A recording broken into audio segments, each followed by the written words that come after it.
வாழ்வின் பிம்பம் தீயவைதான் தங்கி போகவே பாதை தர வேண்டாம். பேராசை தீயில் ஈடு சாம்பலாகி போகவே மீண்டும் இங்கு பிறவி வேண்டாம்.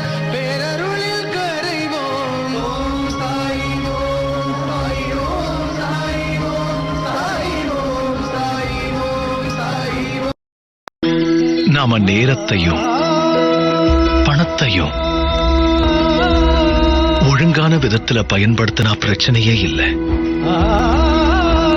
இன்னைக்கு எல்லாரும் இன்பத்தை தேடி போறாங்க. அத நான் தப்புன்னு சொல்ல வரல. ஆனா அந்த இன்பத்திலேயே அவன் மொத்தமா மூழ்கி போயிடுறதுனால அடுத்தவங்க துக்கத்தை கண்டும் காணாம இருந்துடுறோம். அந்த மாதிரி இருக்கிறது தான் தவறுன்னு சொல்லணும். அந்த கடவுள் ஒருத்தருக்கு வசதிகளை கொடுக்கிறார்னா அதுல கொஞ்சத்தை அவன் சமுதாயத்துக்கும் அவன் கிராமத்துக்கும் நகரத்துக்கும் 4 பேர் நல்லா இருக்கணுங்கிறதுக்காக செலவு பண்ணணும். நீம் கிராமத்தை சேர்ந்த பாபா சாஹிப் அந்த மாதிரி செஞ்சார் இல்லையா? அவர் எவ்வளவோ செஞ்சிருக்காரு.